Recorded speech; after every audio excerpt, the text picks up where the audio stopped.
어제 제가 여러분과 나눈 말씀은 하나님께서는 우리에게 기쁨을 주시고 싶어서 창조하셨다는 것이고, 우리가 하나님을 기뻐할 때 하나님의 영광을 받으신다는 것입니다. 그래서 우리 신앙생활의 척도라고 할 수 있는 내 신앙이 얼마나 건강한가, 내 신앙이 얼마나 잘 가고 있나 하는 것을 측정할 수 있는 척도는 기쁨이에요. 근데 이 기쁨이라는 것을 오해하지 마셔야 하는 것은, 이 기쁨은 그저 우리가 좋은 차를 사고 좋은 원하는 것을 내가 사거나 구입했을 때 그런 기쁨들하고는 전혀 다른 것이죠. 주님이 주시는 기쁨은 우리의 삶의 환경과 상관없이 그 환경에 좌우되지 않는 신비한 기쁨이라고 말할 수 있을 것입니다. 그런데 문제가 터진 거죠. 하나님은 그런 선한 의도로 이 세상을 창조하셨고 사람들에게 최상의 환경을 제공해 주셨지만 이 모든 것들이 다 무너졌습니다. 죄 때문이죠. 그래서 오늘날 우리는 이런 생각을 합니다. 도대체 내가 왜 살아야 하나? 왜 이렇게 세상은 힘든가? 이런 생각을 하는 것은 초등학교 애들도 해요. 힘들다. 이게 참 말이 안 되는 거잖아요. 그렇지만 우리가 부인할 수 없는 현실이죠. 하나님은 왜 세상을 이딴 식으로 만드셨나? 하나님은 왜 내 인생을 이렇게 만드셨나? 이런 생각을 할 수 있잖아요. 이럴 때마다 우리에게 걸리는 건 뭔가 하면, 그러니까 하나님을 떠나진 않아요. 여전히 교회 안에 머물지만 하나님의 선하심을 깊이 신뢰하게 되지는 않아요. 그러면 어떻게 되나 하면 신앙생활이, 하나님께 기도도 할 수 있습니다. 그렇지만 기도를 하지만 한편으로는 한 발만 하나님께 올려야지 두 발을 다 올렸다가 또 하나님이 지난번처럼 그 내가 발을 올리고 있는 판을 확 빼시면 어떻게 해요? 그러면 골탕 먹는 건 난데. 그러니까 한 발은 하나님께, 한 발은 내 실력에, 이런 식으로 살아가는 거예요. 그거는 성경에서 말하고 있는 신앙이 아니거든요. 그러니까 우리는 이런 방식으로 하나님께 붙어 있다고 스스로는 생각하지만, 사실은 하늘의 위로나 하늘의 기쁨이나 하나님께서 우리에게 주시는 그 그리스도로 말미암아 하나님이 우리에게 약속하셨고 주시는 것들을 온전하게 누리는 자리에 이르지를 못해요. 그럼 어떻게 되겠어요? 세월이 흘러가도 믿음이 자라지를 않죠. 이건 굉장히 심각한 장애 요소잖아요. 그래서 오늘 제가 이제 여러분들과 이 본문, 너무나 잘 아시는 본문이잖아요. 이 본문을 가지고 죄라고 하는 것이 어떤 성격을 가지는 것인가. 왜냐하면 죄의 정체를 우리가 성경이 말하는 대로 이해를 해야 우리가 죄를 경계할 수 있을 텐데, 예를 들어서요, 죄라고 하는 것이 그저 하라 하지 말라에 대한 우리의 행동이라고 생각하신다면, 우리는 죄에 대해서 죄를 방비할 수가 없어요. 죄는 그런 피상적이고 그런 어떤 행동주의적인 방식으로 죄는 정의될 수 없거든요. 그러니까 선악과를 따먹었다 하는 이 사건을 보면 인류 최초의 범죄 사건이잖아요. 성경이 굉장히 디테일하게 기록하고 있어요. 왜냐하면 죄의 성격이 무엇인지를 정확하게 우리에게 가르치시기 위함이에요. 근데 단순히 우리가 선악과를 따먹었느냐 따먹지 않았느냐 이런 수준으로 죄를 이해한다면 그거는 아무것도 모르는 거예요. 기독교가 뭔지, 복음이 뭔지, 은혜가 뭔지, 하나님이 어떤 분이신지 아무것도 모르는 거예요. 그럼에도 불구하고 교회 안에, 교회라는 울타리 안에서 수년을 보낸 사람들이 던지는 질문의 수준이 뭔가 하면, 술 마시는 게 죄입니까? 11조 안 하면 죄인가요? 11조를 세금 떼기 전에 해야 되나요? 뗀 다음에 해야 되나요? 이런 식의 질문들을 한단 말이죠.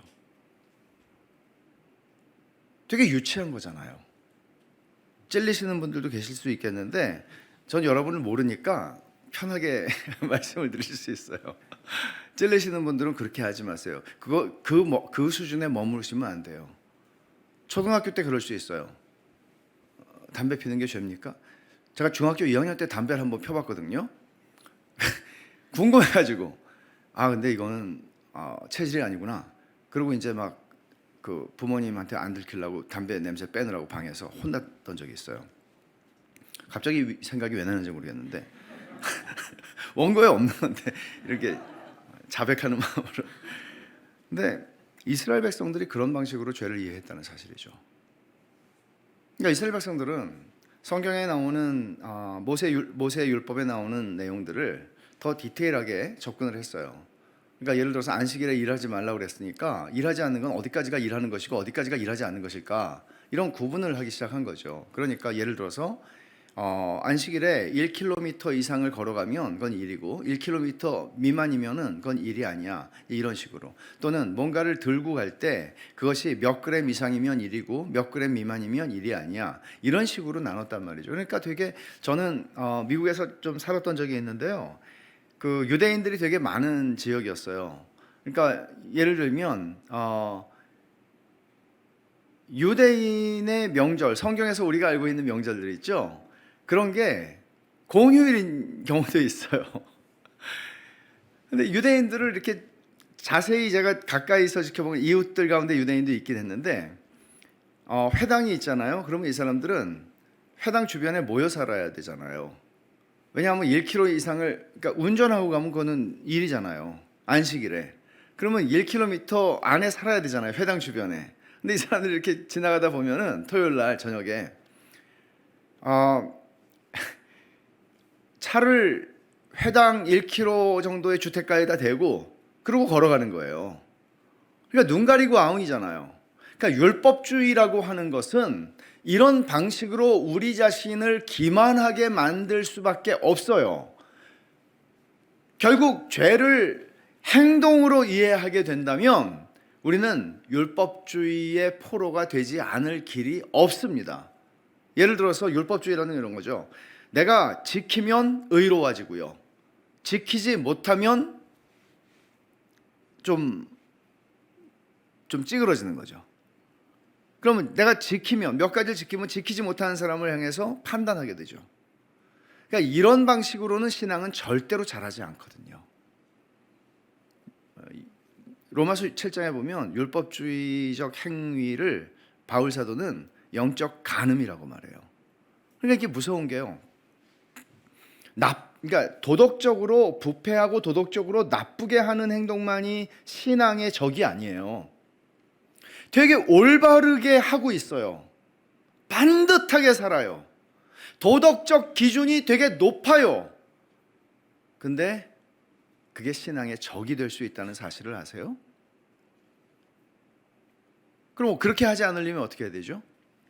죄가 무엇인지를 이해하는 것도 중요하지만 우리 안에 하나님의 선하심을 맛보는 기쁨이 없으면 그렇게 갈 가능성이 되게 커요. 성경에서 죄를 설명하는 방식이 되게 많은데 단어들이 많아요. 개념들이. 예를 들어서 죄를 허물이라고 번역한 부분도 있고, 단어들이 여러 가지니까요. 또 반항, 반역, 불순종, 또는 불법, 또는 적대감, 이런 식으로 죄를 설명하는데, 왜 이렇게 다양한 개념들로 죄를 설명하는가 하면, 죄가 그만큼 하나님이 우리에게 가르쳐 주시는 죄의 개념은, 성경에서 얘기하는 죄의 개념, 세상에서 법률이나 또는 민법이나 형법이나 여튼 헌법에서 얘기하고 있는 그런 법은 죄를 범하는 것이죠. 죄의 그것을 범하는 것이죠. 그리고 그것을 범했느냐 안 범했느냐는 판사가 판단을 하겠죠. 검사는 범했다고 그러고 변호사는 안 범했다고 그러는 거잖아요. 근데 하나님께서 죄를 설명하시는 방식은 이렇게 다양한데, 이렇게 다양할 수밖에 없는 것이 굉장히 깊고 입체적이라는 것이죠. 근데 이 모든 것들을 다 통틀어서 우리는 어떤 공통점을 발견하게 되나 하면, 죄는 관계의 문제라는 것입니다. 죄는 하나님에 대한 반역이고 하나님에 대한 반항이고 하나님에 대한 불순종이고 하나님에 대한 적대감이고 하나님에 대한 것들입니다. 그러니까 죄를 우리는 관계적으로 이해를 해야 신앙생활을 제대로 할 수 있다는 거죠. 성경은 그렇게 설명하거든요. 제가 오늘 이 본문을 통해서도 그것을 여러분들에게 충분히 설명을 드리고 싶은 거죠. 죄가 처음으로 발생한 것을 기록해 놓은 것인데, 이것을 저는 어떻게 이해를 하나 하면 하나님의 기소장이에요. 그러니까 하나님께서 인간이 최초로 범죄한 사건을 향해서 너희들은 죄를 지었다라고 하나님이 말씀하시는 것이죠. 근데 우리가 여기서 봐야 되는 것은 이 기소장을 읽으면서 하나님의 관점에서 죄가 발생한 시점이 언제인가 하는 거예요. 말하자면 아담과 하와를 별개로 생각을 해보죠. 왜냐하면 아담은 하와가 준 걸 먹었으니까요. 그러면 거꾸로 가보세요. 6절에서 아담도 하와가 주는 것을 받아서 먹었습니다. 이렇게 해서 아담과 하와가 모두 먹었을 때 죄가 발생한 것인가? 아니면 아담에게 주기 전에 하와가 혼자 먹었을 때인가? 아니면 하와가 과일에 손을 댔을 때인가?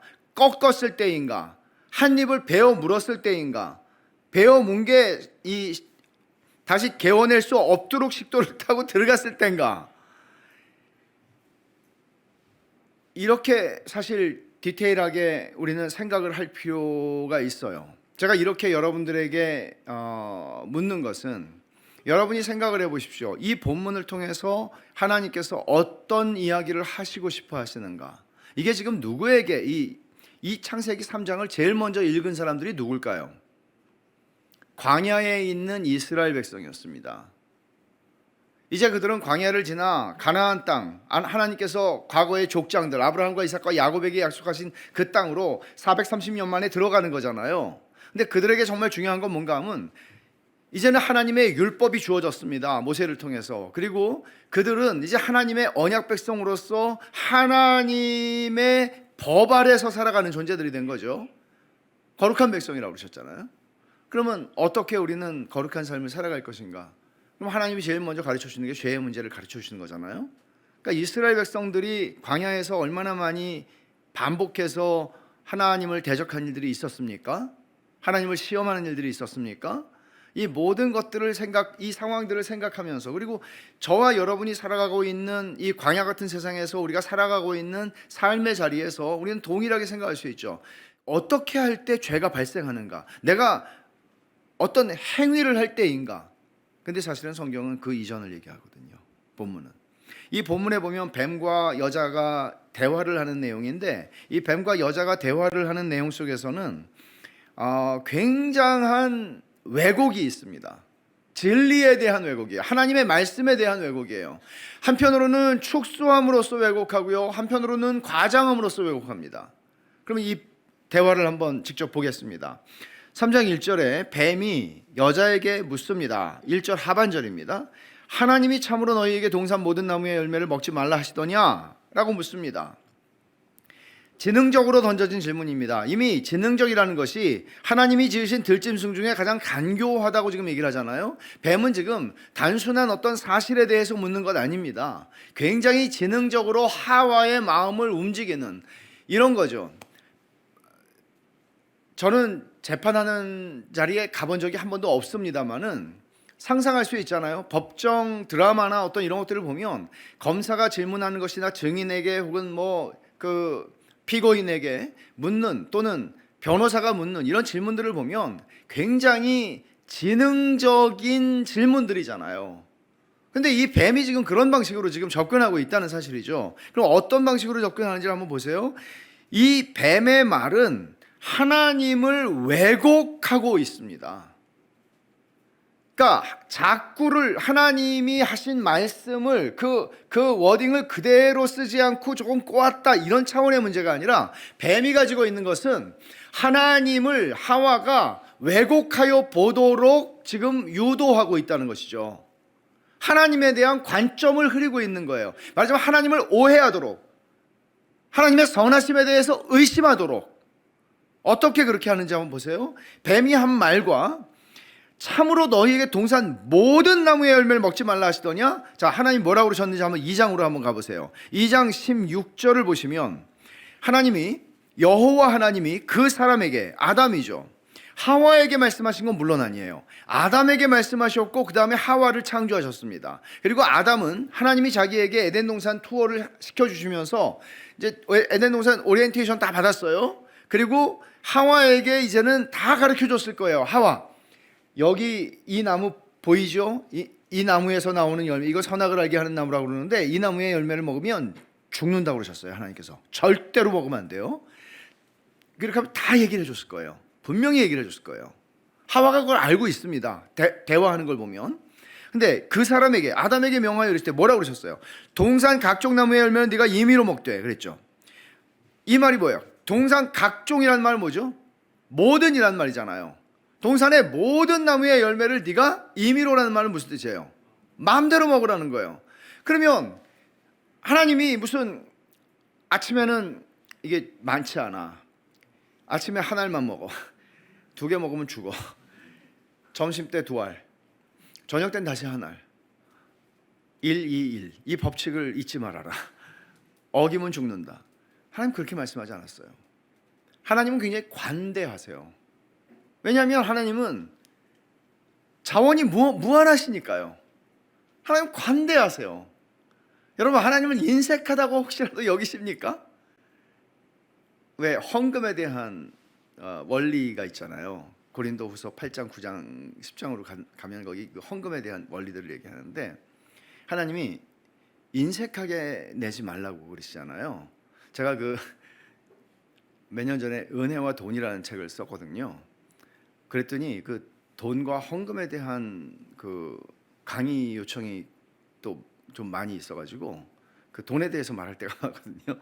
근데 인색하게 내지 말라고 하는 거는 하나님이 야, 좀 더 갖고 와. 내가 돈이 지금 없잖아 지금. 이런 게 아니고 하나님을 닮아가라는 거예요. 하나님이 되게 후하시거든요. 그러니까 하나님의 백성들이 하나님을 닮아가는 거는 그러기를 바라시는 거예요, 사실은. 근데 여튼 여러분, 하나님 마음대로 먹으라고 그러셨죠. 근데 지금 이 뱀이 여자에게 하는 말은 참으로 동산 모든 나무의 열매를, 정말 내가 들었는데 열매는 먹지 말, 열매는 뭐든지 작든지 크든지 열매는 너희들한테 먹지 말라고, 모든 나무의 열매는 먹지 말라고 하나님 그러셨다며 지금 이렇게 얘기하는 거예요. 그럼 이 말을 뒤집어서 보면 이런 거죠.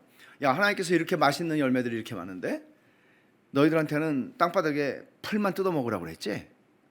이런 식으로 지금 얘기하는 거예요. 말하자면 하나님은 인색한 분이고, 하나님은 굉장히 좀 비뚤어진 분이고, 하나님은 우리가 좋은 것을 즐기는 것들을 굉장히 싫어하시는 분인 것처럼, 얘들은 풀만 뜯어먹고 살라고 그랬지? 이렇게 얘기하는 거예요. 자, 여자가 뱀에게 뭐라고 말하는지 보세요. 2절에 동산나무의 열매를 우리가 먹을 수 있으나, 여러분 지금 하와가 말려들고 있다는 걸 보고 계세요? 하나님은 동산 모든 나무의 열매를 마음대로 먹으라 했잖아요. 근데 하와는 너 똑바로 들어. 뱀한테 이렇게 말해야 되잖아요. 똑바로 들어. 지금 장난치니 나하고? 그러면서 뱀을 다스려야 된단 말이에요. 근데 지금 엮여 들어가고 있는 거예요. 먹을 수는 있어. 이렇게 얘기하는 거예요.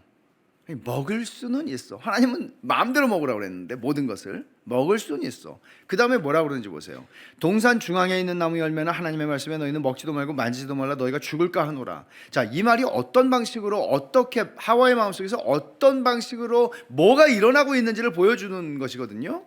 하나님께서 17절에 2장 17절에 선악을 알게 하는 나무의 열매는 먹지 말라. 네가 먹는 날에는 반드시 죽으리라 그랬죠. 그럼 왜곡이 어떻게 일어났어요? 여기 하와의 말을 보면 3절에 동산 중앙에 있는 나무의 열매 먹지 말라고 그런 건 아니었어요. 선악을 알게 하는 나무의 열매를 먹지 말라고 그랬지. 그럼 이 차이가 뭐예요? 우리는 아담이 범죄하기 전에 동산 중앙에 있는 나무 2개죠. 하나는 선악을 알게 하는 나무가 있었고 또 하나 뭐가 있죠? 생명나무가 있었습니다. 아마도 학자들은 범죄하기 전에 먹었다 안 먹었다 생명나무 실과를 좀 나뉘는 경향이 있어요. 그러나 이것은 차치하더라도 아마 하와의 이 말을 보면 동산 중앙에 있는 나무의 열매는 먹으면 안 된다고 하는 식으로 얘기하는 걸 보면 먹지 않았을 것 같습니다. 그것을 해석하는 학자들은 요한계시록 마지막에 보면 생명나무 실과는 하나님이 상으로 주시는 것이란 말이에요. 믿음을 지키고 순종한 사람들에게. 그래서 아담과 하와도 에덴 동산에서 어느 정도의 테스트 기간을 거쳐서 이 순종을 잘 했을 때 하나님께서 생명나무 실과를 상으로 주기 위해서 예비하고 계셨다고 이해할 수 있을 겁니다. 그런데 하와는 생명나무 실과를 못 먹는 것도 좀 화가 났던 모양이에요. 갑자기 이 뱀이 말을 걸어오기 전까지는 모든 것이 문제가 없었습니다. 그들은 너무 행복했고 하나님이 주시는 기쁨으로 충만했고 에덴 동산을 누리고 있었고 하나님과의 교제를 기뻐하였습니다. 그런데 뱀이 이런 식으로 말을 걸어오자 하와의 마음속에는 지금 선악을 알게 하는 나무의 열매를 먹지 말라고 하신 말씀을 더 넓힙니다. 하나님은 동산 중앙에 있는 나무의 실과를 먹지 말라 그랬어. 뿐만 아니죠. 먹지 말라고 그러고 또 뭐라고 얘기했습니까? 만지지도 말라, 너희가 죽는다 그랬죠. 하나님은 만지는 거를 하지 말라고 하지는 않았어요, 물론. 근데 하와는 그런 방식으로 하나님을 굉장히 인색한 분으로, 하나님을 마치 우리의 자유를 구속하는 분으로, 우리를 제한시키는 분으로, 당신은 모든 것을 누리시지만 우리한테는 굉장히 제한된, 야 니네는 여기서 살아, 이런 하나님으로 오해하도록 뱀이 접근을 했고 하와는 지금 거기에 어느 정도 말려들고 있다는 것입니다. 그러니까 저는 이제 이 말씀을 읽으면서 이런 생각을 해요. 하마터면 하와는 먹지도 말고 만지지도 말고 쳐다보지도 마, 그러면 죽는다고 그랬어. 이렇게 말할 뻔하지 않았을까? 심하게 한다면. 그러면 하나님 이런 식이죠. 동산 중앙 지나가다가 산보를 하다가 동산 중앙에 있는 나무에 접근이 되고 있어요. 그러면 어디 쳐다봐, 눈을 깔아. 하나님은 이런 식으로 우리한테 말씀하시는 것인 양 지금 하와는 지금 대답을 하고 있는 겁니다. 하나님을 굉장히 우리의 자유를 구속하시는 분으로 묘사하고 있어요.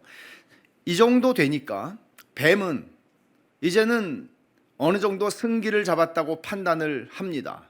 그리고 4절에서 대단히 용감한 말을 하와에게 합니다. 너희가 결코 죽지 아니하리라. 왜 용감해요? 하나님이 죽는다고 그러셨잖아요.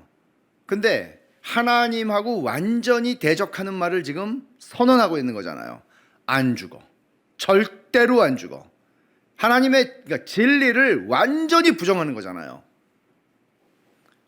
안 죽는다고 하는 말을 부연하고 있죠. 5절에 너희가 그것을 먹는 날에는 너희 눈이 밝아져 하나님과 같이 되어 선악을 할 줄 하나님이 아심이니라. 말하자면 하나님께서 못 먹게 하신 이유가 있다는 거죠. 그건 뭔가 하면 너희들이 하나님처럼 되는 거 하나님은 싫어하셔. 근데 가만히 생각해 보세요. 바로 앞장에서 1장에서 하나님이 누구의 모양과 누구의 형상으로 사람을 지었다고 말씀하셨어요. 하나님의 형상과 하나님의 모양으로 지은 거예요. 하나님은 인간에게 특별한 지위를 주셨고 하나님을 닮은 존재로 창조하셨어요. 이미 그들은 하나님의 형상이에요. 그런데 뱀이 하는 말은 야 하나님은 너희들을 B급으로, 아니 B급이 아니고 너네 장기판의 말이야. 그냥 하나님은 니네 졸이 죽든 병이 죽든 아무 상관없어. 그냥 장기판의 말이야. 니네 존재는 아무것도 아니야. 하나님은 이 역사의 거대한 역사 속에서 너희 생명이 살고 죽는 것 따위는 아무것도 아니야. 하나님은 너에게 관심이 없어. 이런 식의 접근을 지금 뱀은 하고 있는 겁니다. 그럼 여러분, 뱀이 먹으면 죽는다고 하신 하나님의 말씀을 부정하고 있는데, 그러면 먹으면 죽지 않을 뿐만 아니라 절대 죽지 않아. 자, 여기서 어떤 일이 일어났나 하면 아담과 하와에게 지금까지는 하나의 말씀밖에 없었습니다. 하나님의 말씀이죠. 하나의 기준이 있었습니다. 하나의 법이 있었습니다. 그런데 지금 이 순간부터 아담과 하와의 머릿속은 복잡해지기 시작합니다. 왜냐하면 이제는 또 하나의 말씀이 생겼고 또 하나의 법이 생겼고 또 하나의 기준이 생겼으니까요. 선택을 해야 되잖아요. 복잡해지죠. 머릿속이 계산이 되는 거죠. 뭐가 맞을까? 여러분, 이거는 우리가 매일 경험하는 일입니다. 아침부터 밤까지 우리가 살면서 하루 종일 경험하는 일들입니다. 우리에겐 두 개의 기준이 있습니다. 두 개의 말씀이 있습니다. 두 개의 약속이 있습니다. 약속이라고 제가 표현하는 것은 하나님께서는 그런 거죠. 내가 먹으면 죽는다. 말하자면 이것은 뒤집어서 말하면 네가 저거를 먹지 않아야 네가 행복할 수 있어 라는 얘기입니다. 말하자면 하나님은 우리를 불행하게 만드시기 위해서 우리의 자유를 구속하고 우리를 뭔가 울타리 안에 가두어 놓으심으로써 하나님의 자유를 인조이 하시는 그런 하나님이 아니라는 거죠. 하나님은 우리에게 기쁨을 주시고 싶어 창조하셨어요. 하나님의 형상으로 창조하셨어요. 모든 환경을 최적의 환경으로 만들어 놓고 아담과 하와를 창조하셨어요. 그것도 부족해서 하나님은 아담의 외로움을 느끼기도 전에 하와를 만들어 주셨어요. 모든 것이 완벽했습니다. 그러나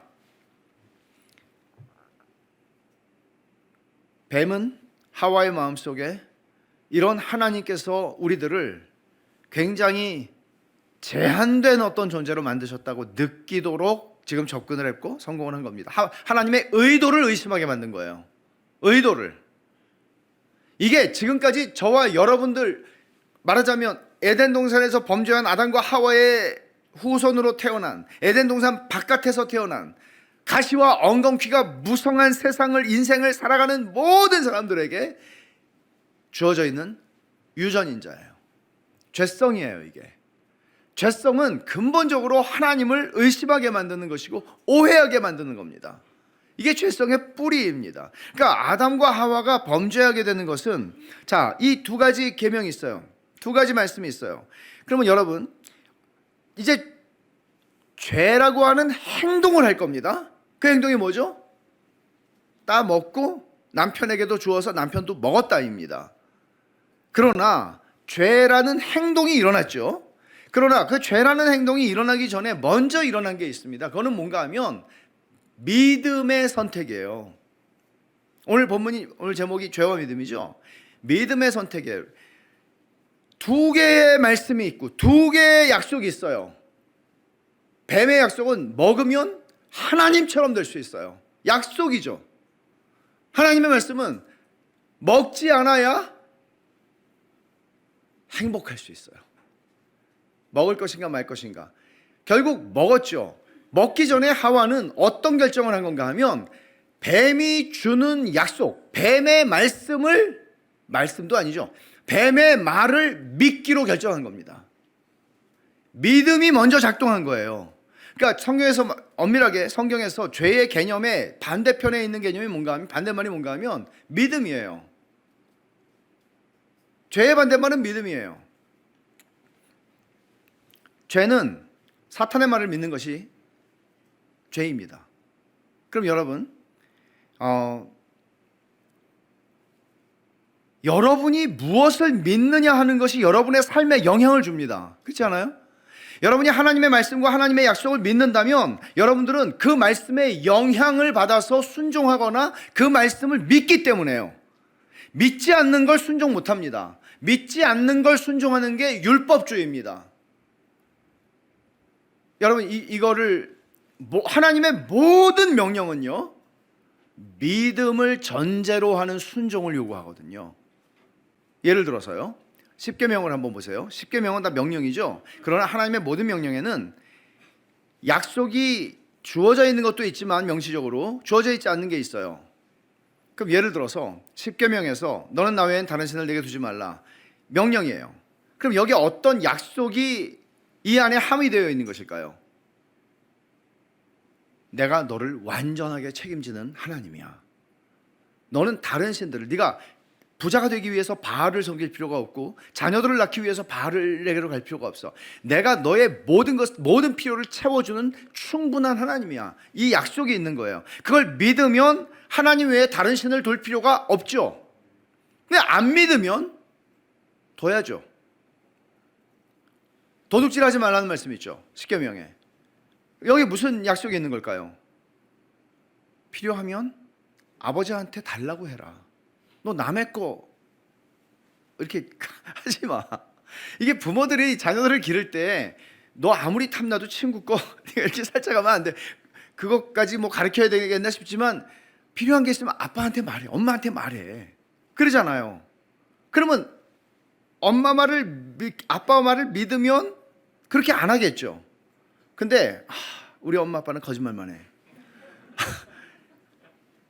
내가 수단과 방법을 가리지 않고 내가 원하는 것들은 내가 쟁취해야 돼 라고 생각하면 결국 믿음의 문제가 그 행동을 유발하는 것이에요. 제가 이게 좀 심한 건데, 살인하지 말라는 어떤 명령이 어떤 약속이 있을까요? 살인하는 케이스가 뭐죠? 구약 시대에 뭐 우리 가족들을 해쳤다든지 그러면 이제 보복을 하게 되죠. 근데 살인하지 말라고 하는 말씀하세요. 그러면 여기에 어떤 약속이 있어요? 원수 갚는 것은 내게 있으니 라는 말씀이 있잖아요. 얘야, 원수 갚는 건 내게 있다. 그럼 너는 그렇게 살인하지 마. 이걸 좀 이상하게 말하면, 그놈 죽이고 싶니? 내가 죽여줄게. 이런 약속이 있는 거예요. 그러니까 내가 할 필요가 없어요. 아이가 매 맞고 들어왔는데 그 아이에게 싸움의 기술을 가르쳐서 내일 악수를 청하는 척하면서 양미간을 질러라. 그러면 한 방에 간다. 오늘 연습하자 아빠랑. 이런 아빠 없어요. 그죠? 그 조폭도 그렇게 안 할 거예요. 진짜. 내 아들이 나빠지거든요. 그렇게 하면. 하나님이 내가 원수 갚는 건 내가 한다. 너희들은 그렇게 할 필요가 없어. 우리는 하나님의 최고 심판을, 예수님이 오실 때 사도신경에서 우리는 산자와 죽은 자를 심판할 걸 믿잖아요. 그럼 그리스도인들은 억울할 일이 없는 사람들 아니에요, 사실은. 왜냐하면 나를 힘들게 하고 너무나 잘 살다가 평안하게 죽었어요. 그래도 억울할 필요가 없어요, 그리스도인들은. 왜냐하면 하나님이 나중에 일으키셔서 심판하신다고요. 그걸 믿으면 우리는 화병에 안 걸리죠. 그걸 믿으면 우리가 무슨 저지르지 않겠죠. 마찬가지예요. 우리가 어떤 죄를 짓느냐, 죄된 행동을 하느냐 안 하느냐의 문제는 결국 그것을 하느냐 안 하느냐의 문제가 아니고 그 이전에 무엇을 믿느냐의 문제예요.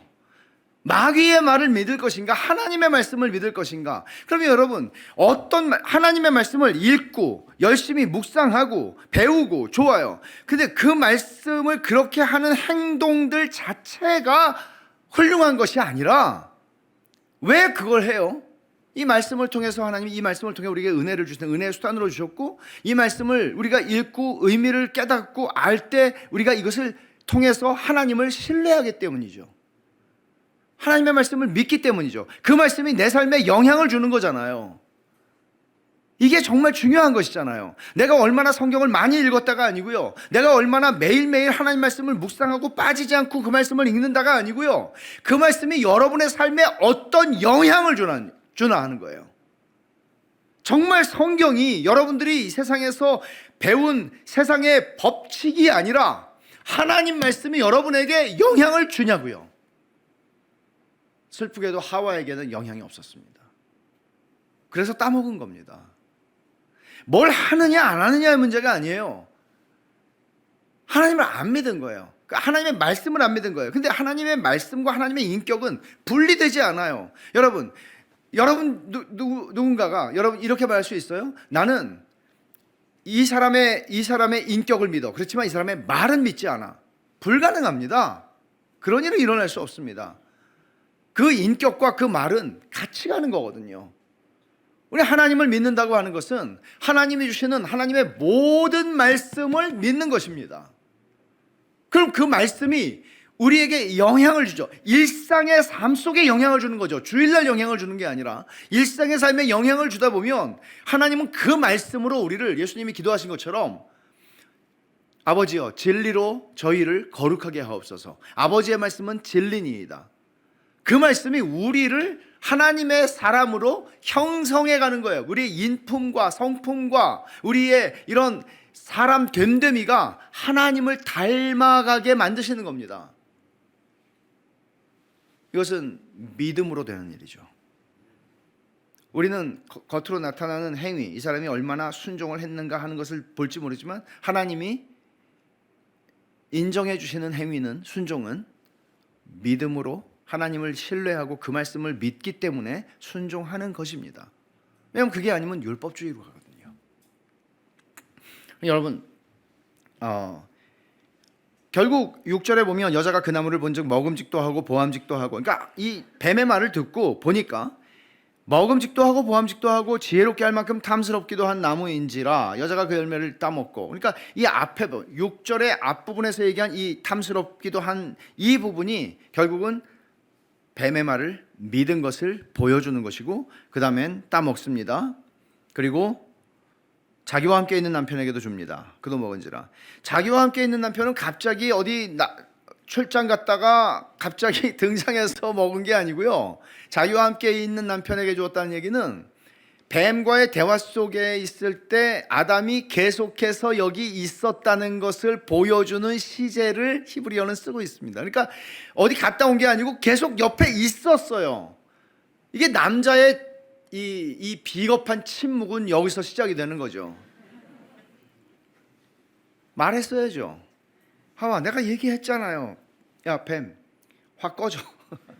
얘기했어야죠. 아담의 마음속에서도 하와의 마음속에서 일어나는 것들이 동일하게 일어났다는 것을 증명해 주는 것입니다. 여러분, 결국 두 약속 사이에서 어떤 것을 믿어야 하는가의 문제, 결국 이 범죄의 문제는, 하나님이 지적하시는 죄의 문제는 믿음의 문제라는 것을 말씀하시는 것입니다. 무엇을 믿을 것인가? 근데 그 무엇을 믿을 것인가에 대한 문제에서 깔려 있는 것은 뭔가 하면, 하나님은 선하신 분이신가? 하나님의 인격에 대한 것입니다.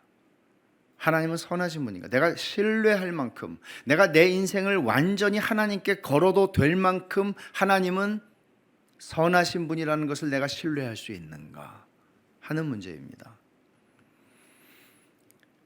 하나님께서 주신 최적의 환경 속에서 아담과 하와는 하나님이 주시는 기쁨으로 기뻐하면서 하나님이 주신 온갖 선물들을 누리고 살아갈 수 있었지만, 이들은 하와에게 접근했던 뱀의 말을 통해서 이 모든 것들이, 이 믿음이 금가기 시작한 겁니다. 결국 죄의 본질은, 이 본문이 말하는 죄의 본질은 믿음의 문제다라고 얘기하는 것이죠. 하나님의 말씀을 믿지 않는 것입니다. 불신입니다. 결국은 죄는 하나님을 믿지 않는 것입니다. 하나님을 믿지 않는 대신 사탄의 말을 믿는 것입니다. 그러면 자, 여기서 이제 좀 정리를 하죠. 죄는 무엇인가? 제가 두 가지 얘기를 할 건데요. 죄는 첫째로 죄의 정의입니다. 하나님께서 언제나 나에게 최상의 것을 주신다는 것을 믿지 않는 것이 죄다. 여러분, 이 말이 굉장히 단순해 보이지만 어려운 말입니다. 하나님이, 다시 제가 말씀드릴게요. 하나님이 언제나 나에게 최상의 것을 주신다는 것을 믿지 않는 것이 죄다. 그럼 이 말이 정말 맞는 말이라면, 여러분, 우리 자신들이, 여러분은 어떤 것을 회개하십니까? 여러분들은 어떨 때 여러분들은 하나님 앞에서 내가 죄를 지었구나라고 느끼십니까? 만약에 이 말이 진짜라면, 이 말이 성경의 가르침을 정리한 진짜 맞는 말이라면, 하나님이 죄를 이런 방식으로 보고 계시다면, 우리는 언제 하나님이 나에게 최상의 것을 주신다는 것을 믿습니까? 그런 때가 과연 얼마나 됩니까? 우리 인생에, 우리의 인생에서 정말 기가 막히게 내가 원하는 일들이 일어났을 때, 야, 하나님은 정말 좋으신 분이다, 그럴 때가 있죠. 예를 들어서 이스라엘 백성들이 홍해를 가르고 건넜을 때 막 춤추고 뭐 난리가 났죠. 그리고 나서 그 며칠 가요? 3일이요. 여러분, 홍해 가르는 기적이 3일 가요. 그러고는 가보니까 너무 목이 마르고 광야에 해가 비추고 하니까 불평하기 시작하죠. 하나님이 우리를 죽이려고 데리고 왔냐고 그러죠. 그리고 또 반석을 쳐서 물이 나오니까 또 하나님이 좋으신 분이라고 그러죠. 그러면 하나님이 좋으신 분이라고 우리 인생에서 진짜 내 가슴 속에서 흘러나오는 뭐 좋으신 하나님 노래가 흥얼거려지고 그런 순간이 과연 몇 번 있냐고요, 우리 인생에. 그런 시간이 아닌 모든 시간은 그러면 죄 짓는 거잖아요. 여러분, 불평하고 원망하는 것의 문제는 말을 그렇게 하면은 뭐 말이 씨가 되고 이런 차원의 얘기가 아니고, 불평하고 원망하는 우리의 삶에서의 그런 문제는 결국 어떤 것인가 하면 그게 죄를 짓는 거거든요. 여러분, 우리가 남편에게 원망할 수 있고요, 또는 자녀 때문에 원망할 수 있고, 아내에게 원망할 수 있습니다. 사람에게 원망할 수 있습니다. 심지어 직장 상사에게 원망할 수 있습니다. 그러나 이 모든 것들이 하나님이 나에게 지금 최상의 것을 주고 계시는 거야 라는 것을 믿지 않는 게 죄라면 끔찍한 것 아닙니까? 이런 방식으로 우리 생각해 보지 않았잖아요. 그럼 여러분들이 하셔야 되는 일은 이거예요. 오늘 이 말씀을 잘 들어보십시오. 들어보시고, 정말 그런가? 정말 성경은 그런 방식으로 말씀하고 있는가? 이걸 여러분이 확인하셔야 됩니다. 그냥 저 목사는 저렇게 생각을 하는구나, 나는 다른 목사가 말하는 게 더 좋아, 이렇게 편하게 마음대로 생각하실 것이 아니라, 정말 이 말이 성경이 그렇게 말하고 있나? 그렇다면 큰일 나는 거잖아요. 여러분 디모데전서 6장 6절에서 이렇게 말해요. 바울이 자족함에 대해서 말하면서, 자족함이 없잖아요. 그러면 너희의 경건이 유익하지 않다, 경건이 헛되다 라고 말해요. 그 경건이라는 건 이런 거죠. 우리가 열심히 기도합니다, 또 말씀을 읽습니다, 열심히 교회를 봉사합니다, 우리의 모든 이런 것들이 있잖아요. 근데 자족함이 없으면, 그럼 이게 다 꽝이라고요. 자족함이라는 건 뭐예요? 하나님이 내게, 시편 16편에 이런 말씀이에요. 하나님이 내게 줄로 재어주신 구역은 실로 아름다운 곳에 있으며. 여러분, 이스라엘 백성들, 그 지파들 이스라엘 들어갔을 때 가나안에 여호수아가 이제 뽑아서 나눠주잖아요. 그럼 나눠준 걸 다 한번 지도를 유심히 보세요. 물론 숫자가 많으면 많이 얻기도 했어요. 근데 그렇게 제3자가 봐도, 시므온 지파는 입이 이렇게 나왔겠는데, 이 지파는 좀 우쭐했겠는데. 말하자면 이게 땅을 하나님이 이렇게 정사각형으로 탁탁탁 나눠가지고서는 인구수에 맞춰서 그렇게 주신 게 아니거든요. 그럼 여러분, 얼마나 이게 불평의 요소가 많이 생기겠어요. 근데 지금 시편 기자는 시편 16편에서 하나님이 줄로 재어주셨다는 거예요. 그러니까 이 말은 이런 거예요. 내 삶의 자리가, 저 사람은 내가 볼 때는 별로 기도도 나보다 안 하고, 성경도 나보다 안 보는 것 같고, 교회 봉사도 별로 안 하는 것 같고, 근데 인생이 잘 풀려요. 그럼 시험에 들잖아요. 시험에 들잖아요. 그럼 나는 뭐지? 하나님이 나는 신경을 안 쓰시네? 지금 이게 하와가 가지고 있었던 생각하고 같이 있다는 걸 아시겠어요? 자족이라고 하는 문제는 내 삶의 자리가 지금 비록 힘겨운 삶의 자리이기는 한데, 이게 하나님이 나에게 주시는 최상의 자리구나 라고 하나님을 신뢰하는 것이에요. 이게 자족이거든요. 근데 아멘을 하셔서 제가 깜짝 놀랐지만, 이게 되게 어려운 문제거든요, 사실. 여러분도 아멘을 막 하시고 싶긴 한데 다 걸릴 가능성이 있어요. 이게 진짜 어려워요. 진짜 이게 믿음의 싸움이에요.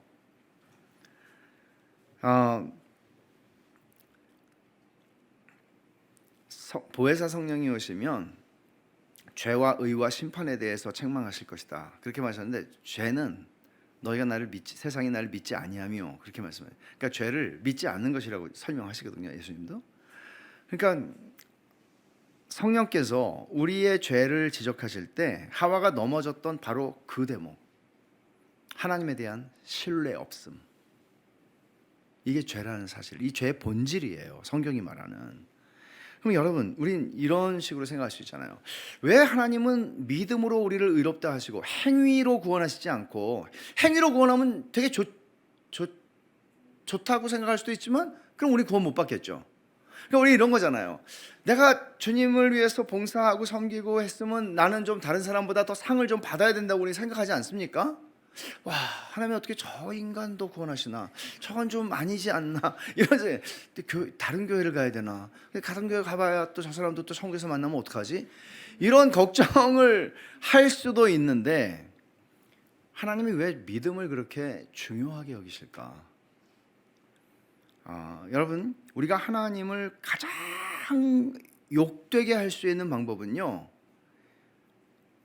하나님을 향해 욕을 하거나 뭐 하나님이 싫어하는 짓을 하거나 그런 게 아니고요, 하나님을 안 믿으면 하나님을 가장 경멸하는 것입니다. 왜냐하면 하나님 무한히 선하시기 때문이죠. 어저께 제가 말씀드린 것처럼 하나님은 기쁨을 주고 싶어서 창조하셨고요, 그냥 무한한 기쁨을 무한하게 부어주실 수 있는 원천이세요. 무한히 선하신 하나님이니까. 근데 인간은 자기 스스로, 하와처럼 자기가 스스로 그 자리를 원했어요.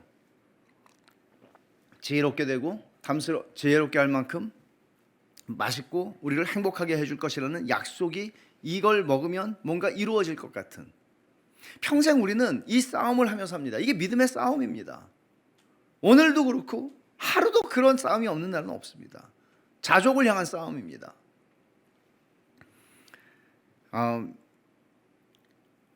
예를 들어서 인간 사회에서 그런 사람 없죠. 하나님의 선하심에 비유할 수 있는 사람은 없죠. 근데 너무너무 선한 분이 있어요. 그분이 내 사정을 아시고 모르게 등록금도 주시고 또 알게 뭐 생활도 할 수 있도록 해주시고 뭐 공부도 시키고 유학도 보내고 뭐 다 해서 길렀어요. 근데 그분은 어떤 조건도 없이 그냥 선을 베풀었어요. 근데 우리가 생각하기를, 저 양반이 뭔가 꿍꿍이가 있을 거야. 나를 이용해 먹으려고, 나를 길러가지고 더블로 뭔가 수익을 얻으려고 뭔가 그게 있을 거야. 이런 식으로 내가 그분을 신뢰하지 않는, 불신하고 있는, 그분의 의도를 오해하는 이런 방식으로 그 사람을 대하거나 그런 마음이 그 사람에게 표출된다면 그 사람은 가장 큰 상처를 받을 겁니다. 아마 가장 모욕을 받았다고 느낄 겁니다. 그 사람이 어떤 삶을 사느냐, 이 사람이 내 도움을 받는 사람이 어떤 삶을 사느냐 하는 거하고 달라요.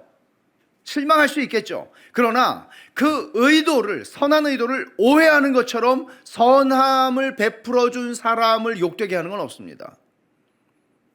자식이 커서 결국 우리 부모는 나를 이용해 먹으려고 나를 길렀구나 라고 생각하면 부모를 가장 욕되게 하는 것입니다. 부모를 영화롭게 할 수 있는 것은, 어저께 제가 약간 그 예를 들어서도 말씀드렸지만, 부모의 선함을 인조이하는 것입니다. 그러면 부모는 가장 영광을 받습니다. 하물며 무한히 선하신 하나님께서 우리에게 선을 베풀어 주시기를 기뻐하시는데, 그 하나님을 우리는 의도를 의심하고, 하와가 그걸 한 거잖아요.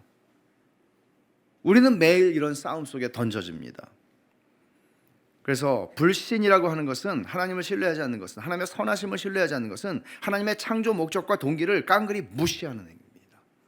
그래서 하나님은 당신을 믿는 자들, 하나님께서 거저 주시는 은혜를, 예수 그리스도를 믿는 자들에게 거저 주시는 은혜를, 하나님의 말씀을, 복음을 신뢰하고 하나님께 나오는 자들을 구원하시기를 기뻐하시는 거죠. 첫 번째입니다. 이게 죄는 하나님이 언제나 나에게 최상의 것을 주신다는 것을 믿지 않는 것이 죄다.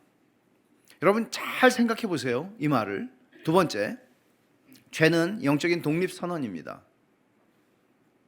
하와가 한 게 뭡니까? 이제는 하나님, 지금까지는 땡큐, 지금까지는 하나님 감사합니다, 절 돌봐주셔서. 그러나 이제는 제가 제 행복을 찾아가겠습니다. 이제는 제가 제 능력으로, 제 판단으로 제가 제 인생을 책임지겠습니다. 영적으로 독립을 선언한 겁니다. 하나님의 말씀을 그녀가 믿지 않기로 거절함으로써 그녀는 하나님으로부터 영적 독립을 한 겁니다. 그럼 여러분, 이것도 우리는 동일한 관점에서 이거예요. 여러분들이 하나님으로부터 영적 독립을 말로 선언하지는 않으실 거예요, 절대로. 그러나 하나님 말씀이 나에게 구속력이 없어요, 더 이상. 말씀을 읽었어요. 근데 그 말씀이 내 삶을 이끌어가지 않아요. 힘이 없어요. 왜? 안 믿으니까. 읽어야 되니까 읽은 거니까. 하나님 말씀에 내가 좌우되고 싶지 않아요.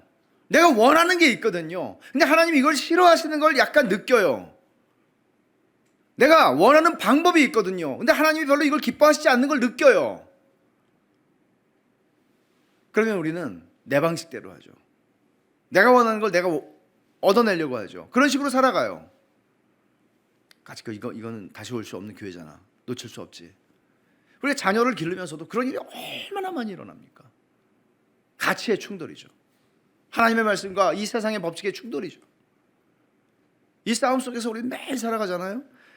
결국은 우리는 영적인 독립선언을 하나님으로부터 하지는 않지만 하나님 이번에 한 번만 눈 감아주세요. 요거는 해야 됩니다. 이런 식으로 우리는 하는 일들이 수없이 많습니다. 그거는 독립선언은 안 하지만 속으로는 하나님과 독립된 삶을 살아가는 거예요. 내 방식, 세상에서 내가 배운 가치, 세상이 우리에게 요구하는 성공과 실패의 기준, 세상의 모든 가치 기준과 체계들을 따라가는 거예요. 하나님 말씀이 영향을 주지 않죠. 독립선언입니다. 성경이 묘사하는 죄의 본질은 이 두 가지예요. 하나님이 언제나 나에게 최상의 것을 주신다는 걸 믿지 않는 거예요. 그러니까 독립선언하게 되죠. 논리적으로. 내가 내 행복을 찾아야 되잖아요.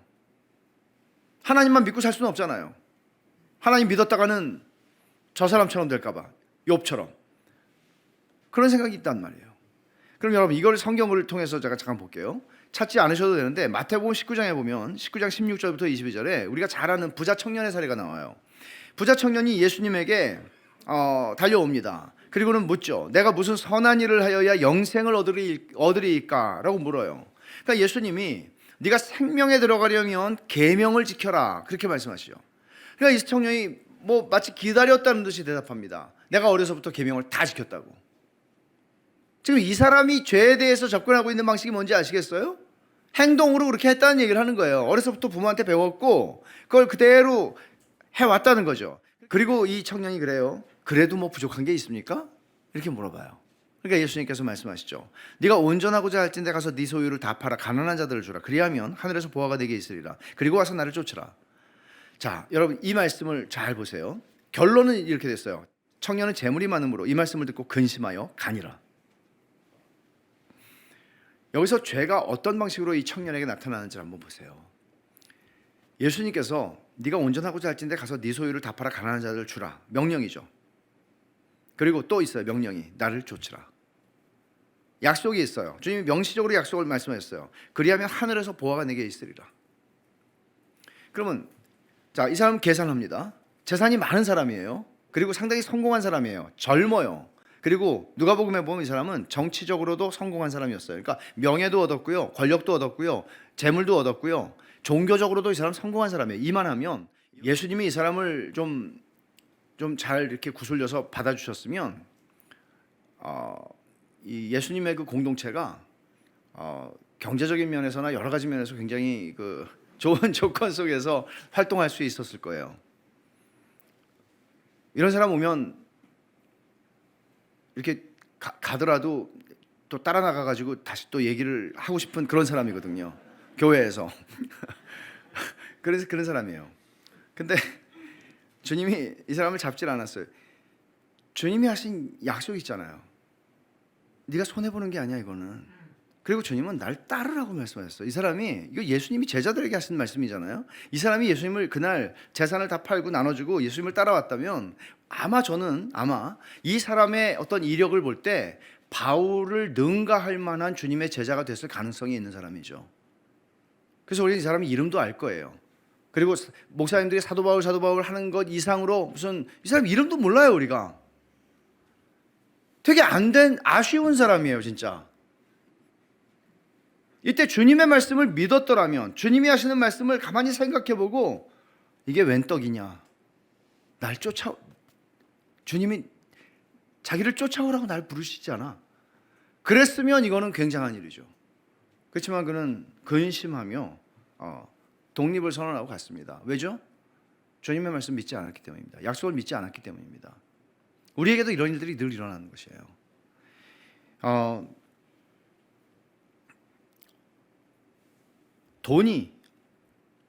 청년이 여러 가지 생각이 복잡했을 텐데 돈이 나의 행복한 노후를 책임져 줄 거야 라고 생각했을 것입니다.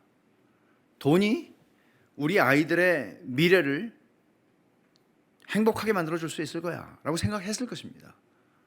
그러니까 이 사람이 가지고 있었던 이 돈의 문제를 주님 지적하시는 거죠. 근데 주님은 아니, 돈이 너를 책임지지 않고 내가 너를 책임져.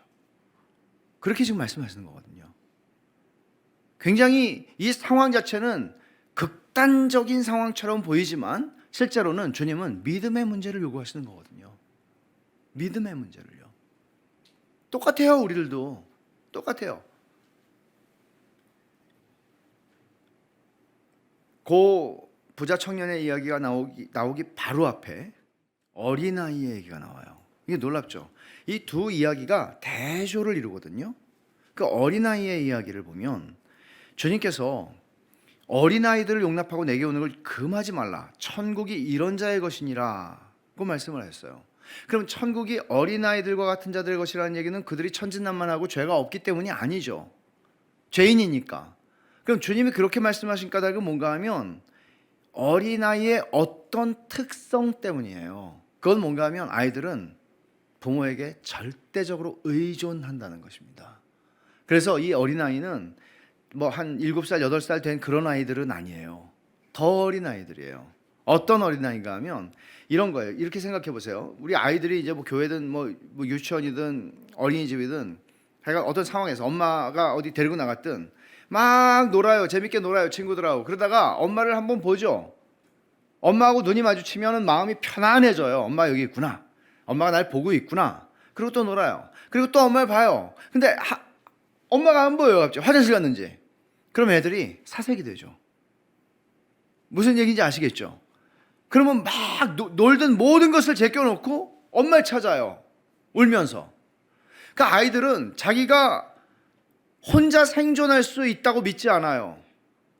자기는 독립적인 존재라고 믿지 않아요. 전적으로 나는 부모에게 의존하는 존재라는 것을 자존심 구기지 않고 인정해요. 천국은 이런 자의 것이니라. 주님 말씀하시는 거예요. 지금 이 청년은 돈을 가지고 있고 명예를 가지고 있고 권력을 가지고 있는 내가 내 인생을 행복하게 만들어갈 수 있다는 믿음이 있었기 때문에 독립을 한 거란 말이에요. 그러나 어린아이들은, 그 앞에 나오는 어린아이는 이 어린아이의 얘기를 하자마자 이 청년의 얘기가 나오거든요. 이 청년은 어린아이가 아니라는 얘기죠. 천국에 합당하지 않다는 얘기를 하는 거죠. 천국은 이 어린아이와 같은 자들의 것이다. 의존하는 것이에요. 그러니까 독립을 선언하는 청년과 같은 모습이 아니라 전적으로 하나님을 의존하여 살아갈 수밖에 없는, 은혜 없으면 나는 아무것도 아니라고 고백하는 그들의 것이다. 천국은. 라고 주님이 말씀하시는 거예요. 그러니까 아이가 무슨 나는 매일 아침에 부모님을 의존하여 24시간을 살겠습니다. 이렇게 선서를 안 하잖아요. 의존하잖아요. 삶을 전 존재로 의존하잖아요. 이게 그리스도인이라는 얘기죠. 이게 천국에 합당한 자들의 모습이라는 거죠. 그럼 여러분 어떻습니까? 여러분 자신들을 이제 적용을 해봅시다. 여러분이 믿는 하나님은 어떤 분입니까? 오늘 들으신 말씀들을 한번 적용을 해보세요. 자신들에게. 하나님이 정말 내 인생에 지나온 내 인생, 그리고 오늘 내가 살아가는 이 복잡한, 이 고단한 이 삶의 현재가 하나님이 나에게 최상의 것을 주시고 계시는 중인가? 그걸 믿으라고? 죽지 못해 사는데 심지어 그걸 믿으라고? 내 인생에서 일어난 정말 상상할 수도 없었던 드라마 속에서나 볼만한 일들이 내 인생에서 일어났던 그 사건이 있는데 그럼 그 순간도 하나님이 나한테 최상의 것을, 나와 내 가족들에게 최상의 것을 주신 것이라고? 그걸 믿으라고? 이거는 폭력이 아닌가? 하나님은 우리에게 너무나 많은 것을 요구하는 것은 아닌가? 내가 지금 하나님을 떠나지 않은 것만 해도 지금 하나님이 나한테 땡큐를 하셔야 되는데, 그게 하나님이 나에게 최상의 것을 주신 것이었다고? 대단히 어려운 문제잖아요. 여러분의 인생에 가장 힘들었던 시간을 한번 생각해 보세요. 생각하고 싶지도 않죠. 묻어버리고 싶죠. 그러나 여러분, 신자들은 그 씨름을 하셔야 됩니다. 여러분의 과거에 어떤 힘든 사건이나 어떤 불미스러운 일이나 무엇이든지 간에 그것을 지하실에다가 넣어놓고 자물쇠를 채우고 그리고 열쇠를 어디다가 버려버리고 강물에다가 다시는 내 인생에서 이거는 열어보지도 않을 거야. 여러분, 그것은 여러분의 신앙의 독이에요. 하나님이 여러분에게 이렇게 말씀하실 수 있는 것은 하나님은 자신이 있기 때문입니다. 제가 자신이 있어서 여러분들에게 그런 말씀을 드리는 거 아닙니다. 신명기 8장에 보면 하나님이 이스라엘 백성이 광야 사용할 40년을 거의 마칠 무렵에 모압 평지에서 이제 가나안을 목전에 두고 있는 상황에서 하나님 뭐라고 그러세요? 지난 너희 40년을 돌아보라고 말씀하세요. 돌아보면 뭐 좋은 게 나오겠어요? 40년 동안 개고생했다고 느끼지 않겠어요, 이 사람들이? 부모들 다 죽었습니다. 20살 이상 된 부모들 다 죽었고요. 10살짜리가 아빠 손 붙잡고 나왔는데 지금 몇 살이에요? 50살이에요. 내 인생은 광야에서 그냥 다 부모 다 돌아가시고 내 인생은 광야에서 그냥 산 것밖에 없어요. 내가 이렇게 고생하려고 아빠 손 붙잡고 10살에 나왔나? 근데 하나님은 돌아보라고 말씀하세요. 그럼 무슨 좋은 소리를 들으시려고요, 하나님이? 하나님 말씀 듣고 모세 따라가지고 나와가지고 개고생만 했다고 40년 동안 나 50살 됐다고 지금 이런 불평밖에 나올 수 없는 상황이잖아요. 근데 하나님이 왜 그렇게 말씀하시는지 아세요?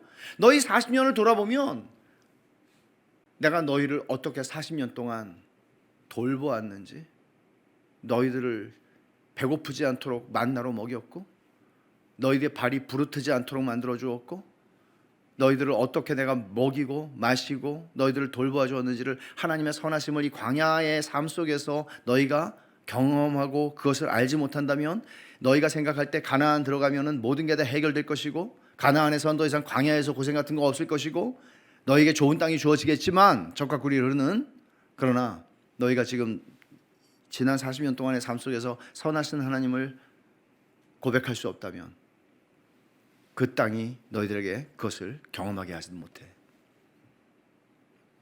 말하자면 광야냐 가나안이냐 하는 환경이 우리로 하여금 하나님의 선하심을 맛보게 하는 조건이 아니라는 얘기예요. 여러분들의 삶의 가장 최악의 순간에 하나님이 나에게 그게 최상의 것을 주신 것이었구나라는 것을 하나님은 믿음의 눈으로 다시 그냥 믿음의 안경을 벗어버리고, 이게 믿음의 안경이라, 믿음의 안경을 벗어버리고 그냥 보면 그거는 최악이죠. 그러나 믿음의 안경을 다시 가지고 그 사건을 다시 보는 거예요. 그 씨름을 하는 거예요. 믿음의 눈으로 다시 보는 거예요. 또 보는 거예요. 언제까지요? 아, 이게 하나님의 선하심이었구나. 그걸 보는 거예요. 여러분, 제가 이거를 좀 설명하기 위해서 레리 크랩이라고 하는 제가 좋아하는 작가 중에 2년 전에 돌아가신 분인데 기독교 상담학자죠. 레리 크랩이 그 쓴 책 가운데 영적 가면을 벗어라라고 번역된 책이 있는데요. 이 책에서 그는 인간에게는 세 가지 욕구가 있다고 말합니다. 세 가지 욕구 가운데 이걸 이렇게 동심원으로 이렇게 표현을 했어요. 세 가지 욕구 가운데 제일 바깥에 있는 그 욕구는 뭔가 하면 일상적인 욕구라고 그는 얘기하는데, 일상적인 욕구는요 의식주 같은 것으로 이렇게 채워받고 싶은 욕구예요. 그러니까 예를 들면 좋은 옷이 있으면 기분 좋죠. 새 옷을 어렸을 때부터 새 옷을 입으면 기분 좋죠. 저는 뭐 맨날 형하고 누나를 거쳐가지고 다 빵꾸난 그 내복 기워가지고 그런 것만 입었는데 불만이 많았죠. 갑자기 또 억울하고 원통한 생각이 갑자기 일상적인 욕구가 중요해요. 그리고 뭐 좋은 차 기분 좋죠. 좋은 집 기분 좋죠. 좋아요. 인간에게는 이런 일상적인 욕구들이 다 있습니다. 이게 일상적인 욕구가 있다는 것 자체가 죄가 아니에요. 이런 욕구가 있습니다. 그런데 이것만 있는 게 아니죠. 그 안에는 또 하나의 동심원이 있는데 그건 기본적인 욕구라고 번역을 했습니다. 기본적인 욕구는 뭔가 하면 관계로 채워지는 욕구입니다. 관계로 채워진다는 말은 이런 거죠.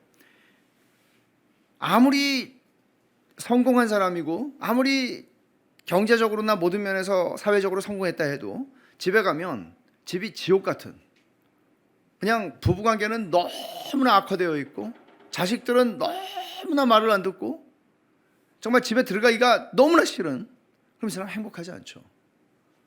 인간에게는 이런 욕구가 있습니다. 사회적인 좋은 친구들이 있고 좋은 가정이 있고. 근데 인간에게는 이런 두 가지 욕구, 일상적인 욕구와 기본적인 욕구가 채워지면 완벽할 것이라고 생각하지만 이게 다 있는 사람들에게도 채워지지 않는 욕구가 있죠. 그건 근본적인 욕구인데, 그 맨 가운데에 있는 욕구인데, 많은 사람들은 이런 욕구가 있다는 것조차 눈치채지 못하고 살아갈 수 있습니다. 이게 있는 것조차 눈치채지 못하고 살아가면 인간의 행복은 여기에 달려 있는 거죠. 사회적 성공, 경제적 성공, 그리고 또 하나는 가정에서의 성공. 이것만 되면은 모든 게 다 되는 거죠. 성공한 인생이 되는 거죠.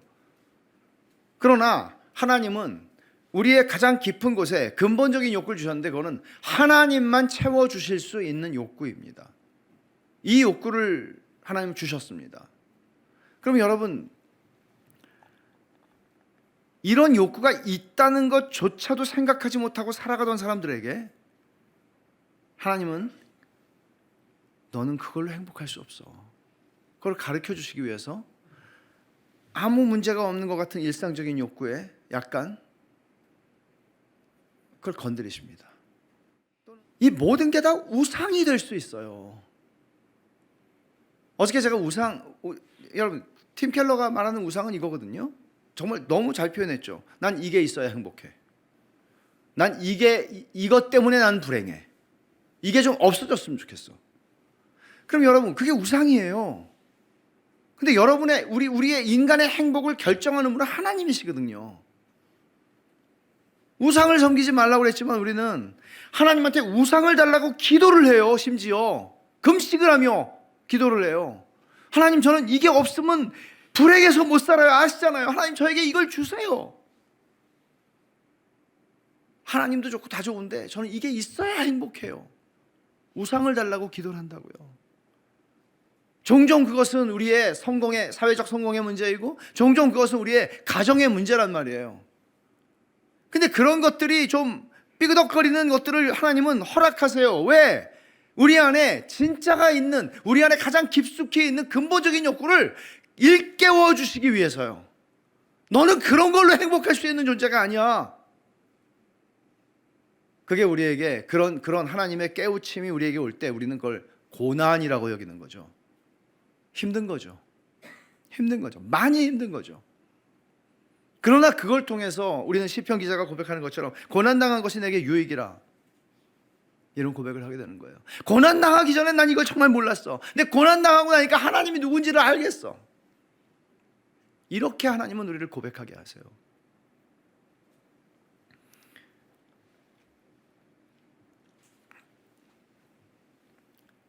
하나님은 이런 방식으로 당신을 우리에게 증명하세요. 당신의 선하심을요. 그럼 이런 방식이라고 하는 거는 때로는 일상적인 욕구가 삐그덕거리기 시작하는 거죠. 때로는 기본적인 욕구가 삐그덕거리는 거죠. 아, 이렇게 우리 집처럼 행복한 집이 어디 있어? 왜 안 행복한지 모르겠어, 가정들이. 난 너무 능력이 있어서 우리 가정을 평안하게 인도하고 있는데, 난 정말 최고의 가장이지. 근데 삐그덕거려요. 그럴 일이 일어납니다. 고통스럽죠. 그러나 믿음의 눈으로 그 시간을 돌아볼 때, 아, 이게 하나님이 이게 아니었으면 나는 망가졌을 거야. 이 일이 아니었으면 나는 하나님을 지금처럼 인정하지 못했을 거야. 이거를 우리에게 보여주시는 거죠. 여기까지는 설명할 수 있겠습니다만은 어떻게 우리의 인생의 모든 문제들을 다 사사건건 다 설명할 수 있겠습니까? 욥이 하나님을 만났을 때, 하나님을 배웠을 때, 내가 귀로만 들었는데 이제는 눈으로 봅니다 라고 고백하듯이 우리들도 그렇게 되겠죠. 저는 아직 복음을 말하지 않았습니다, 여러분. 내일 말하려고요. 약장사 같긴 하죠. 내일도 오셔야 됩니다. 뭐 이렇게 하는 약장사 같은데, 내일 복음을 얘기할 거예요. 십자가의 진실을 얘기할 거예요. 그게 어떻게, 왜 복음이 능력이 없어요? 왜 복음이 그냥 우리가 지옥 갈 걸 천국으로 죽은 다음에 보내주는 그런 능력입니까? 그 능력도 엄청난 거죠. 그러나 60을 살던 80을 살던 100을 살던 이 땅을 살아가는 동안에 그 복음의 능력을 우리는 날마다 경험하고 살아가는 거거든요. 왜냐하면 우리는 예수를 믿는 순간 다시 살아났거든요. 거듭났거든요. 세례를 받는 순간 이제는 나는 죽고 그리스도가 사시는 거거든요. 세례를 받은 거는 일생에 한 번이지만 세례를 받은 사람은 날마다 순간마다 그 죽고 삶을 경험하며 살아가는 거거든요. 복음의 능력을요. 그 하나님의 선하심을 경험하는 삶이에요. 맛보는 삶이에요. 별의 일이 우리 인생에 펼쳐질지라도 그 모든 사건 속에서 내가 하나님의 선하심을 맛보고 알아가는 거예요. 그렇게 할 때 우리는 우리 자신이 복음의 능력을 경험하는 것뿐만 아니라 우리를 보고 있는 다른 이들이, 우리의 주변에 있는 이들이 이건 뭐지? 신비한 능력을 보는 겁니다. 그런 일들이 일어나는 거죠. 이게 기독교죠. 저는 여러분에게 도전하는 것은 이거예요. 어저께와 오늘 말씀 그리고 내일 말씀을 통해서 제가 여러분에게 도전하는 거, 우리가 믿어요. 믿는데 하나님을 아는 바른 지식 속에서 하나님의 선하심을 붙잡지 않는다면, 하나님의 선하심을 붙잡는 건 믿는다는 거죠. 그렇지 않으면 우리의 신앙생활은 다 무너집니다. 무슨 사건만 터지면 무너집니다. 그러니까 한국교회만 안 그렇죠. 전 세계 교회가 그렇죠. 번영신학에 오염되어 있는 거죠. 뭐예요? 예수 믿고 부자 되고, 예수 믿고 건강 찾고, 예수 믿고 자식 잘 되고, 예수 믿고 문제 해결받는 거죠. 세상에. 이게 복음의 능력인가요? 성경이 그렇게 약속했나요? 천만의 말씀이요. 어떻게 예수님의 십자가에 고난받고 누명을 쓰고 십자가에서 사형 선고를 받고 죽으신 분을 우리가 어떻게 설명할 수 있습니까? 사도들의 삶을 어떻게 설명할 수 있습니까? 1세기의 그리스도인들의 삶이 사도들의 서신서에 나와 있는데 그들의 삶을 어떻게 설명할 수 있습니까? 한 번이라도 성경을 읽어봤다면 그런 번영신학 따위의 거짓된 복음에 휩쓸리지 않을 텐데, 이 대한민국의 너무나 많은 교회 안에서 거짓된 복음, 바울이 말한 바 다른 복음이죠. 다른 복음입니다. 다른 복음을 전하는 자는 저주를 받을지어다. 바울이 그렇게 말한 그 복음을 전하는 자들이 너무나 많습니다. 너무나 심각한 문제죠. 그들은 아멘 아멘 하고 열광합니다. 그것은 기독교가 아닙니다, 여러분. 기독교는 감옥 안에서 바울이 기뻐하라고 말하는 것입니다. 부에도 빈에도 처하는 그 삶의 모든 환경 속에서 나는 그리스도 예수 안에서 모든 것을 할 수 있다고 말하는 것이 기독교입니다.